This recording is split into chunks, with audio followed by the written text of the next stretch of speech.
Hello, friend. In this episode, we're going to be talking about soul success goal setting. Well, actually, we're really going to be talking about intention setting because I think they're slightly different. Now, I want to kick off this episode by asking you a question. What does success look like to you? I really want you to think about this because I've had some very strange experiences recently of questioning what success really looks and feels like. And I think we all know what the worldly success looks like, right? You know, being able to have a roof over your head, being able to be comfortable in the way that you live, having a house, a car, the things that we all understand. And fundamentally, I think society teaches us are signposts of success, right? Being in a happy relationship. But I really want to this year invite my community to start thinking about how that is applicable to their life. And especially if things like marriage, children, you know, maybe even the kind of work you do doesn't fill you with that feeling of success. There's something that I'm hearing a lot recently is this feeling of feeling very, not just out of alignment, but feeling deeply dissatisfied with the work that we do. And I think it's a combination of things. I think it's a combination of us feeling maybe a little bit disheartened because the last few years have been challenging for so many of us. But I think there's also people questioning, when all is said and done, what do I want to be known for? What do I want to leave? What print do I want to leave in the world? Right. And I know that if you listen to this podcast and if you're part of this community, that having a purpose-driven business is really important to you. And it is to me too. So in this episode, I want us to have a little bit of a different take on goal setting. You know, I talked a little bit about this in the episode where I spoke about evolution versus, you know, sort of embodying evolution. And I was really at one point questioning if the business I was building was truly in alignment with who I am at my core. And I'm not going to sort of go into it more because I talked a lot about it in that episode, but I think it's really important that we allow ourselves the space and the time to be able to question these things. Because when something is overtly or outwardly successful, but on the inside doesn't feel it, that's when you start to feel a little bit of conflict in your inner world, right? I'm sure some of you have felt this before, when you start to feel a little bit like, well, actually, yes, I am doing all the things, and yes, externally, I am making the money, I'm doing all those things, but actually inside, I feel very unfulfilled. And I think that's one of the things that I definitely experienced. So if that's something that you're experiencing right now, or you've experienced in the past, like, don't judge it.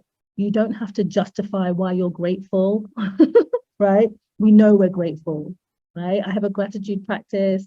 All of us know why we are grateful and so privileged to be in the positions that we're in with our own businesses, to be able to even have these conversations. But I'm not going to trivialize that feeling that you might be having right now, where you feel like it's really difficult to meet your goals, where you feel it's really difficult to keep going in your business because it just feels completely empty and soulless to you. So, you know, how I've really started to see success is really looking at how I feel in a situation. And I want to share this with you because I think it might be something that will help you get out of your head a little bit more and into your body with your decision making. You're going to hear throughout this series that I'm going to be inviting you to be comfortable tapping into your intuition a little bit more and tapping into intuitive leadership. And all that means, because it can all sound very mystical, can't it? You know, I'm very practical. But all that means is really listening to your body. You know, when you think about a specific situation in your business, when you think about an opportunity or program that you're launching, take some time to really sit with it and think, does this excite me? Do I get that feeling of excitement when I'm creating the copy, when I'm, you know, mapping out the program, when I'm thinking about a product? Does it create some excitement? And if it doesn't, what is it telling me? You know, I also think that this is a great opportunity in time of year to think a little bit bigger, think a little bit beyond the next, you know, month or the next launch. right? Think a little bit bigger and start to show up like the visionary in your business. And at first it can feel quite difficult, especially if you're just starting out, when you're like, I don't even know what to expect, let alone think about 3 months' time.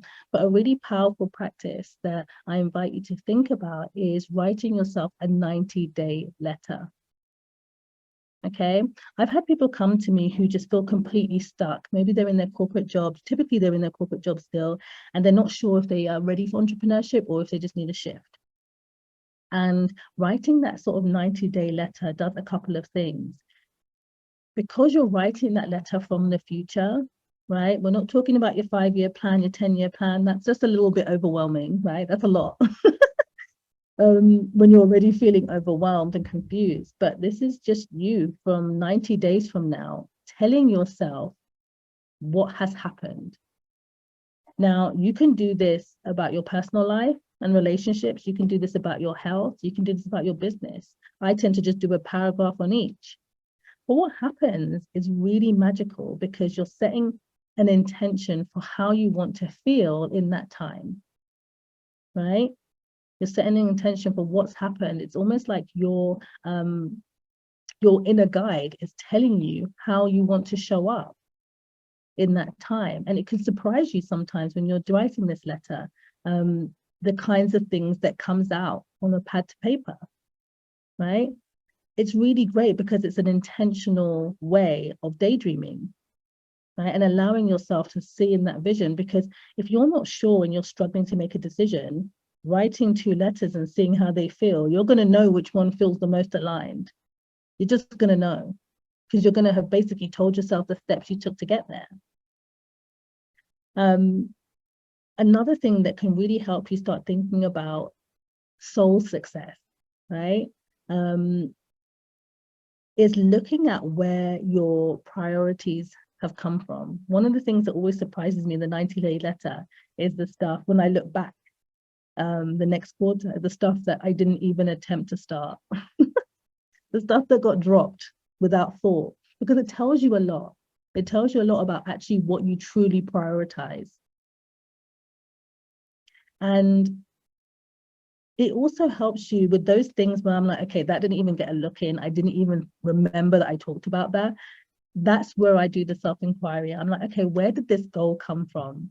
Is this something that I truly want to do? Is this something that feels like my next level, quote unquote, right? Is this something that I truly want to do? Where did that goal come from? Is it even mine?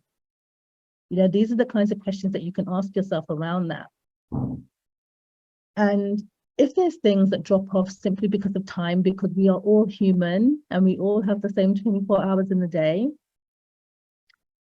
start to ask yourself, okay, where can I make them a priority in my life? Where can I set some intentional time to, you know, find that Pilates teacher, or, you know, find time to go for a walk, or whatever it is that you actually do think you would like to prioritize in your life, but you're struggling to find the time. And rather than thinking you're going to find more time, proactively decide what you're going to drop, because the time has to come from somewhere. This is one of the things that I've always never really understood about productivity trainings, is that we all know how to schedule, right? But ultimately, the time has to come from somewhere.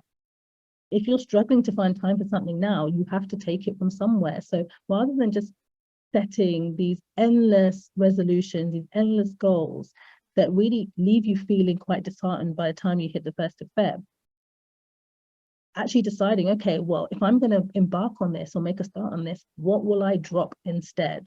So that you're not feeling overwhelmed and start to resent the thing that you were so excited to start.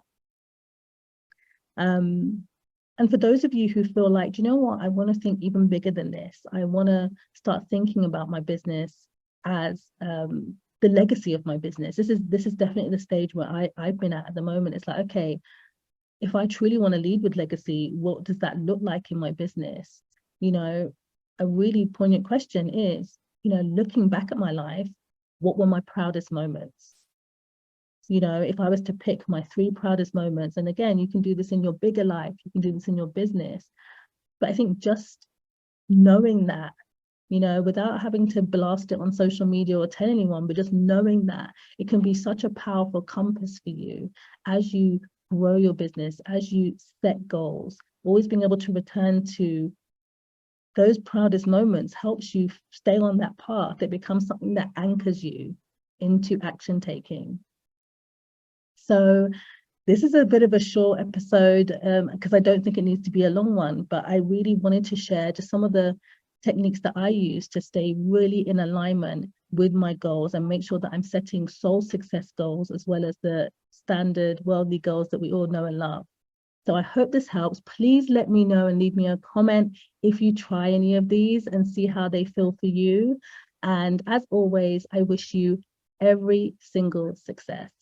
Now, for those of you who are struggling with goal setting in your business, or maybe just want a bit more accountability around that, then I would love to invite you into the Savvy Startup community. We have a beautiful growing community of founders like yourself who we help master their sales and marketing. If you check the show notes or the description box, you'll see that I have a 7-day free trial waiting for you, so you can jump in, check it out. And, you know, we talk about so much more than business, as you can imagine, but it's just somewhere where we can take everything that we're learning here and discussing here and start integrating it into our business in a meaningful way. So I hope to see you on the inside. But until then, from my soul to yours, I wish you every success.